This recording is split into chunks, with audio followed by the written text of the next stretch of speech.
Hola, ¿qué tal? Muy buenos días a todos. Mi nombre es Rael Solís Jacome y soy estudiante del doctorado en Ciencia y Tecnología del Agua. En esta ocasión les voy a presentar mi avance semestral del quinto semestre, que lleva por título Conformación de distritos de medición centro-periferia mediante optimización por Particle Swarm Optimization. Mis directores de tesis son el doctor José de Jesús Mora, el doctor Daniel Hernández y el doctor Manuel Herrera. Me gustaría comenzar planteando que en las distintas áreas de investigación, incluyendo la de la hidráulica, la necesidad de los tomadores de decisiones de resolver problemas ha conllevado al desarrollo de métodos de optimización, en los cuales se busca seleccionar al mejor elemento con respecto a algún criterio de un conjunto de elementos disponibles. Para identificar alternativas aceptables, las opciones posibles se introducen implícitamente en forma de relaciones matemáticas, de modo que cualquier solución que satisfaga estas relaciones se considera como una elección válida. Dentro del campo de investigación de la hidráulica, existe una rama dedicada al diseño de los distritos de medición, DMs, que son subregiones de las redes de agua, RDAs, que se encuentran aisladas mediante el uso de dispositivos de frontera. Dentro de estos dispositivos encontramos las válvulas de aislamiento, que se van a denominar a partir de ahora como BA, que se sitúan sobre las tuberías que permanecerán cerradas. Y bueno, tenemos los caudalímetros, sin embargo, debido a que en el programas como en el EPANET y en la Toolkit MATLAB EPANET no es posible simular medidores de flujo, lo que se hace es simular válvulas de control de flujo que se situarán sobre las tuberías que se encontrarán abiertas. Como antecedentes a este trabajo, se tienen algunos algoritmos de optimización en el diseño de los distritos de medición. Por ejemplo, este trabajo del 2016, donde se aplica un algoritmo basado en la modularidad para cumplir con el número de nodos de demanda dentro de cada distrito, cumplir con un número de tuberías y conservar la resiliencia. Este trabajo del 2017, donde se aplica el algoritmo Borg-Moea para minimizar las tuberías de frontera, uniformizar la presión y la edad del agua. En el 2017 se aplica el algoritmo Agent Swarm Optimization para modificar tuberías de frontera durante las temporadas de sequía y satisfacer la demanda, la calidad del agua y la presión requeridas. En el 2018 se aplica el algoritmo de bisección multinivel recursivo para minimizar el consumo energético y el costo de la conformación de los distritos. En el 2020 se aplica el algoritmo SMOSA para minimizar las tuberías de frontera, uniformizar la demanda, uniformizar el tamaño de los distritos y conservar la resiliencia en la red. Y bueno, en 2023 se aplica el algoritmo NGCA2 para satisfacer la demanda y calidad del agua durante condiciones críticas, además de otros trabajos que es posible encontrar en la bibliografía. Otras ventajas de la conformación de los distritos de medición son, por ejemplo, la mejora en la identificación de fugas, mejor protección contra contaminantes y mejora en la caracterización de curva de demanda. Sin embargo, también podemos encontrar algunas desventajas, como lo son la pérdida de la presión, el aumento de la edad del agua, que representa una pérdida de calidad, la pérdida de flexibilidad en la operación de la red, ya que se encuentra segmentada, y problemas de suministro en casos de emergencia, donde se requiera un flujo de agua mayor y zonas periféricas. Entonces, en este trabajo se propone la aplicación del algoritmo Particle Swarm Optimization para optimizar las fronteras de los distritos.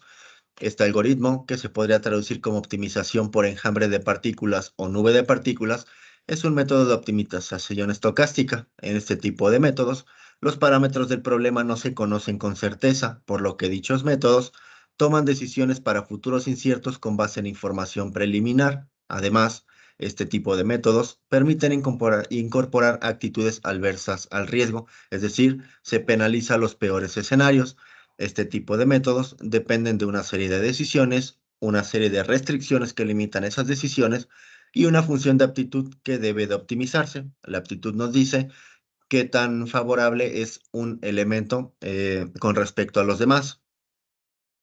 El funcionamiento de este algoritmo consiste en simular el comportamiento de animales sociales que desarrollan una forma cooperativa de buscar comida, y su desarrollo conceptual se puede explicar mediante el ejemplo clásico de la bandada de pájaros buscando el campo de maíz. En este caso, tenemos una bandada de pájaros que están buscando un campo de maíz que representa la solución óptima. La bandada de pájaros representan las partículas y la distancia entre cada ave y el campo representa la aptitud de cada ave. Se dispersan las aves por el campo se calcula su posición X de la partícula S en el tiempo t, y entonces las demás aves buscan acercarse al ave mejor posicionada a una velocidad determinada v de la partícula S en el tiempo t, que las llevará a una nueva posición donde se recalculará la aptitud y este proceso continuará, perdón, hasta cumplir con la condición de paro. El PCO ha sido aplicado en trabajos de optimización de redes de distribución de agua. Para no hacer muy extensa la presentación, me gustaría comentar que se ha utilizado tanto para diseñar nuevas redes de distribución de agua, ampliar o renovar las redes de agua ya existentes, minimizando el tamaño de los diámetros para minimizar el costo de la instalación y mantenimiento, y también se ha aplicado en el trabajos de conformación de distritos de medición. Aquí presento algunos trabajos desde el 2006 hasta 2022 en los que ha sido aplicado exitosamente. Como objetivo general, se tiene optimizar el costo de los dispositivos de frontera de los distritos de medición mediante la aplicación del algoritmo PCO. Como objetivos específicos, se plantean determinar la función objetivo, determinar los límites del espacio de búsqueda del algoritmo, establecer los criterios de parada, simular reiteradamente el algoritmo para el mismo escenario para evaluar la convergencia a la solución óptima y comparar las cualidades de los escenarios analizados. La metodología se ejemplifica siguiendo el caso de estudio de la red de agua moderna, una red de agua real de una ciudad italiana que comprende una superficie de 183.2 kilómetros cuadrados y comprende 272 nodos, de los cuales 4 son reservorios y cuenta con 336 tuberías. Como consideraciones generales, me gustaría mencionar que el semestre pasado se ha clasificado los nodos en centrales y periféricos mediante una ponderación, se ha extraído la subgráfica periférica y en la misma se han generado comunidades aplicando el algoritmo de fast greedy. Si dos nodos vecinos pertenecen a comunidades distintas, la tubería que los conecta representa una tubería de frontera, donde deberá instalarse un dispositivo de frontera cuyo costo será optimizado mediante el PCO. Se han analizado 3 escenarios: el caso de la red no dirigida y ponderada por las variables hidráulicas de demanda y carga piezométrica, que es la suma de la elevación más la presión; el caso de la red dirigida ponderada por las mismas variables hidráulicas; y el caso de la red no dirigida ponderada por la centralidad de cercanía. En cuanto a los parámetros del funcionamiento del PCO, lo primero es determinar la función de aptitud, que en este caso es el costo de la válvula, que es igual a un parámetro AB que depende del número de válvula, del tipo de válvula, de aislamiento o de control de flujo, multiplicado por el diámetro de la tubería elevado a otro coeficiente que depende asimismo del tipo de válvula que se va a emplear, más una penalización por presión en los nodos por debajo del umbral establecido, que en este caso es 10 metros columna de agua, que equivalen a 1 kilogramo sobre centímetro cuadrado. El tiempo de simulación es de 48 horas debido a que en esta red tiene un funcionamiento hidráulico cíclico a cada 48 horas, como se muestra en esta imagen que tenemos en la parte inferior. Cabe la pena resaltar que las válvulas de aislamiento representan un costo más barato en comparación con el de las válvulas de control de flujo. En cuanto al el enjambre, debemos de establecer los límites del espacio de búsqueda. Tenemos el límite inferior y el límite superior. En este caso, me gustaría mencionar que para fines de programación, un 1 representa que la válvula se encuentra que la tubería se encuentra abierta, por lo que requiere un medidor, una válvula de control de flujo. En el caso de que todos los dispositivos de frontera sean válvulas de control de flujo, es el caso más caro que podemos encontrar. Sin embargo, no tiene repercusiones en el funcionamiento hidráulico de la red, pero no es un escenario viable debido al costo que representa. Y tenemos el límite inferior, que está compuesto por un arreglo de todos ceros, donde cada cero representa una red, una tubería cerrada. Es decir, que es el caso más barato que podemos encontrar. Sin embargo, el caudal no circula por la red de agua, por lo cual tampoco es un escenario viable. En ese sentido, las partículas que se generarán en el PCO se encuentran comprendidas dentro de estos dos límites y serán arreglos de 0 y 1. En el enjambre, cada partícula tiene asignados dos vectores. El primero es un vector de posición que define la solución al problema porque nos indica qué tan cerca estamos de la solución óptima, donde tenemos que la posición actual es igual a la posición anterior, XST, más un vector de velocidad. Este vector de velocidad sirve para actualizar la posición de la partícula y está definido por el último valor de velocidad multiplicado por un parámetro de inercia Wt que impide una itinerancia muy grande en las partículas, la diferencia entre la mejor posición de cada partícula y su posición actual, y la diferencia entre el líder del enjambre y la mejor posición de la partícula. En la ecuación C1 por R1 y C2 por R2 son factores de aprendizaje que generan dispersión para evitar convergencia prematura a óptimos locales.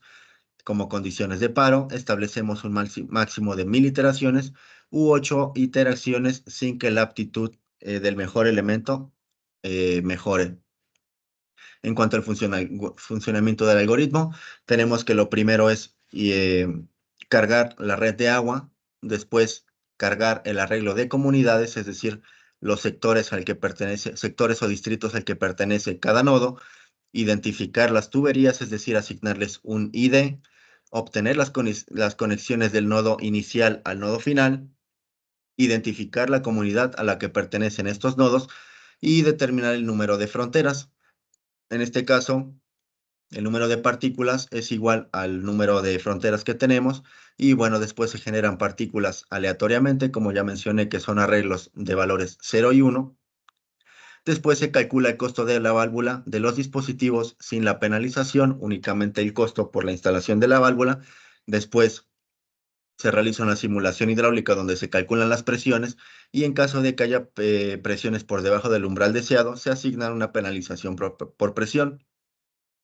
Posteriormente se determina el costo de la válvula más la penalización por presión y bueno, a cada partícula se le asigna una velocidad que la llevará a una nueva posición y estos pasos se repetirán, el de asignar velocidad y recalcular la posición, hasta cumplir con la condición de paro. Posteriormente se devuelve la mejor solución y finalmente el algoritmo termina. Como resultados, tenemos los distritos de medición generados en la gráfica no dirigida ponderada por las medidas de centralidad, donde podemos observar que la zona principal, es decir, los nodos en color negro, se encuentran en la parte central de la gráfica debido a que este tipo de centralidad nos indica qué nodos se encuentran más cercanos del resto. En este caso, estos nodos más cercanos al resto se encuentran en la parte central de la gráfica.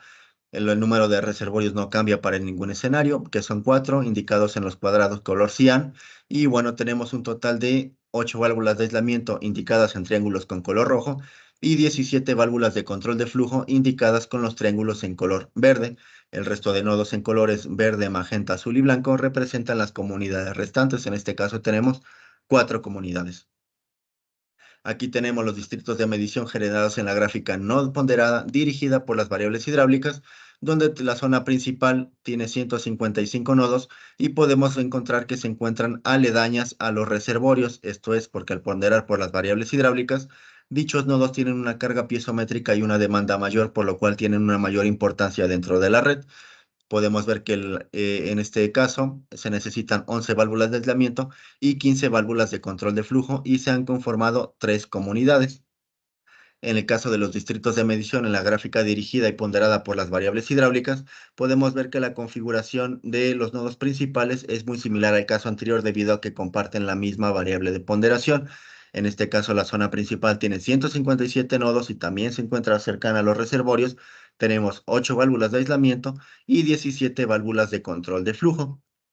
En esta tabla se presenta una comparación de los escenarios analizados, donde podemos ver el tipo de gráfica, no dirigida, no dirigida o dirigida, y la variable de ponderación que fue descrita previamente, el parámetro Y, que es un parámetro de resolución empleado para generar las comunidades, y bueno, el valor de modularidad Q, que indica si la red tiene una estructura de comunidad significativa. Valores mayores a 0.3 indican que existe una estructura de comunidad significante, en este caso todos los escenarios cumplen.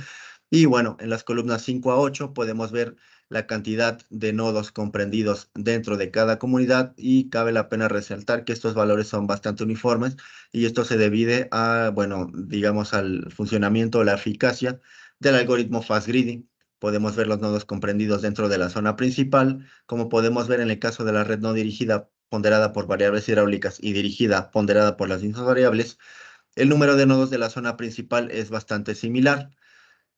Podemos ver el número de válvulas de control de flujo, de válvulas de aislamiento y el total de válvulas necesarias para la conformación de los distritos. En este caso, el escenario que requiere un menor número de válvulas es aquel donde se trabaja con la red no dirigida ponderada por variables hidráulicas en el que se han generado tres comunidades.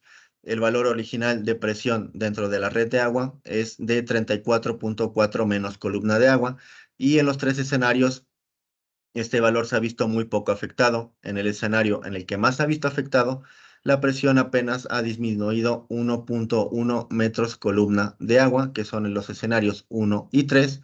Y bueno, por último tenemos el costo en dólares que representa la instalación de los dispositivos de frontera necesarios. Podemos ver que el escenario más caro, el 1, tiene un precio de $9,831, mientras que el más barato tiene un precio de $6,271, que es una diferencia de $3,560, a pesar de que cuentan con la misma distribución del número de válvulas y de el tipo de válvulas que se necesitan.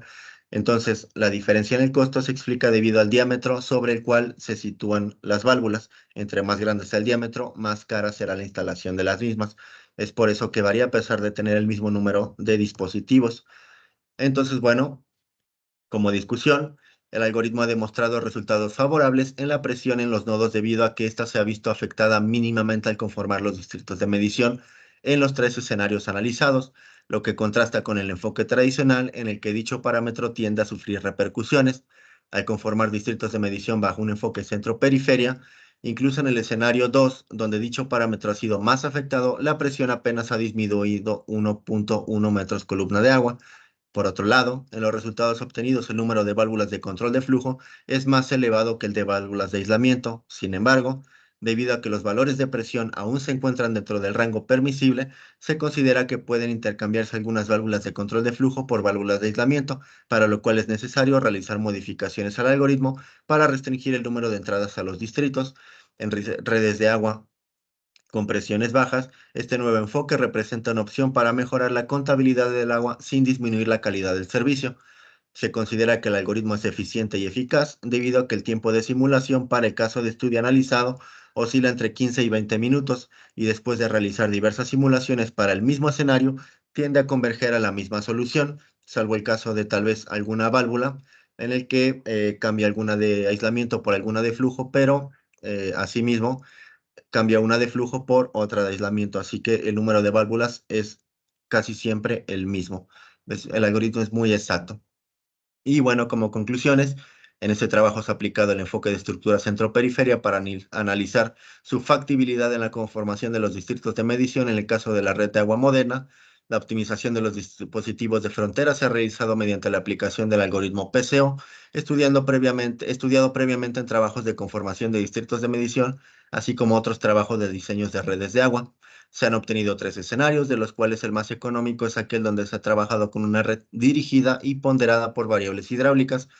Los distritos de medición contienen una cantidad de nodos equitativa y bueno, el algoritmo ha demostrado resultados favorables en la optimización. Sin embargo, requiere de añadir restricciones en el número de entradas a los distritos de medición. Como productividad académica del semestre, se ha asistido a dos conferencias impartidas por miembros del Elsevier relacionadas con la publicación de artículos científicos y se han enviado dos trabajos para congresos. El primero es el Congreso Latinoamericano de Hidráulica, para el que ha sido aceptado y se presentará en la ciudad de Medellín, Colombia, en el mes de octubre.